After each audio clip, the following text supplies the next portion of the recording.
ಮಹಾರಾಷ್ಟ್ರದ ಪಶ್ಚಿಮ ಘಟ್ಟಗಳಲ್ಲಿ ಮಳೆ ಅಬ್ಬರಿಸ್ತಾ ಇದೆ. ಇದರಿಂದಾಗಿ ಉತ್ತರ ಕರ್ನಾಟಕದ ಹಲವು ಜಿಲ್ಲೆಗಳಲ್ಲಿ ನೆರೆ ಪರಿಸ್ಥಿತಿ ಮನೆ ಮಾಡಿದೆ. ಜನಜೀವನ ಅಸ್ತವ್ಯಸ್ತವಾಗಿದೆ.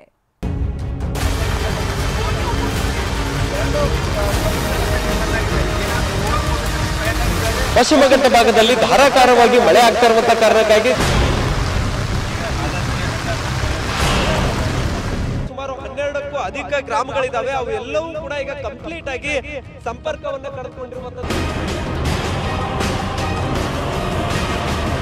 ದೇಗುಲಕ್ಕೂ ಜಲ ದಿಗ್ಬಂಧನ ಬಿದ್ದಿದೆ. ಸೇತುವೆಗಳು ಮಾಯವಾಗಿವೆ.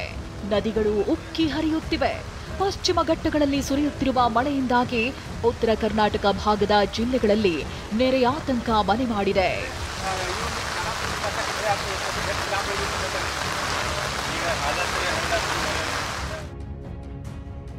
ನದಿಗಳ ಅಬ್ಬರ. ಬೆಳಗಾವಿಯಲ್ಲಿ 18 ಸೇತುವೆಗಳು ಜಲಾವೃತ. ಕೃಷ್ಣೆ, ಹಿರಣ್ಯಕೇಶಿ ಪ್ರವಾಹ. ದೇಗುಲಗಳಿಗೂ ಜಲ ದಿಗ್ಬಂಧನ. ಮಹಾರಾಷ್ಟ್ರದ ಪಶ್ಚಿಮ ಘಟ್ಟ ಭಾಗದಲ್ಲಿ ಸುರಿಯುತ್ತಿರುವ ಮಳೆಯಿಂದ ಉತ್ತರ ಕರ್ನಾಟಕದ ಹಲವು ಜಿಲ್ಲೆಗಳಲ್ಲಿ ನೆರೆಯಾತಂಕ ತಲೆದೋರಿದೆ. ಕೃಷ್ಣಾ, ವೇದಗಂಗಾ, ದೂದ್ಗಂಗಾ, ಘಟಪ್ರಭಾ, ಮಲಪ್ರಭಾ, ಹಿರಣ್ಯಕೇಶಿ ನದಿ ಅಬ್ಬರಕ್ಕೆ ಜನಜೀವನ ಸಂಪೂರ್ಣ ಅಸ್ತವ್ಯಸ್ತವಾಗಿದೆ. ಬೆಳಗಾವಿ ಜಿಲ್ಲೆಯಲ್ಲಿ ಈವರೆಗೆ 18 ಸೇತುವೆಗಳು ಜಲಾವೃತಗೊಂಡಿವೆ. ಕೆಲವೆಡೆ ಅಪಾಯ ಲೆಕ್ಕಿಸದೆ ಸೇತುವೆ ಮೇಲೆ ಜನ ಓಡಾಡುತ್ತಿದ್ದಾರೆ.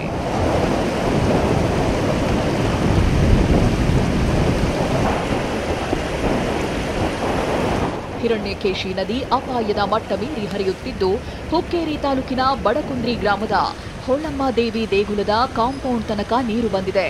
ದೇಗುಲದ ಅಕ್ಕಪಕ್ಕದ ಕಬ್ಬು, ಭತ್ತದ ಬೆಳೆ ಮುಳುಗಿದೆ. ಕೃಷ್ಣಾ ನದಿ ಒಳ ಹರಿವಿನ ಪ್ರಮಾಣ 1.25 ಲಕ್ಷ ಕ್ಯೂಸೆಕ್ ಮೀರಿದ್ದು, ಚಿಕ್ಕೋಡಿ ತಾಲೂಕಿನ ಕಲ್ಲೋಳ ಗ್ರಾಮದಲ್ಲಿ ದತ್ತ ಮಂದಿರಕ್ಕೆ ನದಿ ನೀರು ನುಗ್ಗಿದೆ. ಕೃಷ್ಣಾ ನದಿಯಲ್ಲಿ 1,04,723 ಕ್ಯೂಸೆಕ್ ನೀರು ಹರಿತಾ ಇದೆ. ಈಗಾಗಲೇ ಕಾಳಜೀಕರಣದ ಬಗ್ಗೆ ತಯಾರಿ ನಡೆಸಿದ್ವಿ. ಏನಾದರೂ ಬಂದರೆ ಬೋಟುಗಳು 9 ಬೋಟುಗಳಿವೆ, ನೀವು ನೋಡ್ಬೋದು. ಹಾಗೂ ದೊಡ್ಡೋಟದಲ್ಲಿ 2, ಇಲ್ಲೊಂದು, ಅಂಗಡಿಯಲ್ಲಿ 2, ಈ ರೀತಿ ನಮ್ಮ ಬೋಟುಗಳು ಸದ್ದಿಟ್ಟಿವೆ. ಬೆಳಗಾವಿ ತಾಲೂಕಿನ ಯಳ್ಳೂರ ಭಾಗದಲ್ಲಿ ಬಳ್ಳಾರಿ ನಾಲಾ ನೀರು ನುಗ್ಗಿ ಗೆಣಸು, ತರಕಾರಿ ಹಾಳಾಗಿದೆ.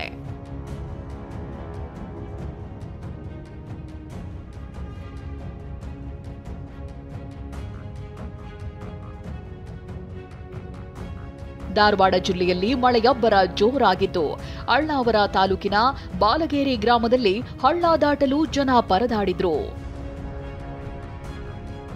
ಧಾರವಾಡದಿಂದ ನರಸಿಂಹಮೂರ್ತಿ ಪಾಟೀಲ್ ಜೊತೆ ಸಹದೇವ್ ಮಾನೆ, TV9 ಬೆಳಗಾವಿ.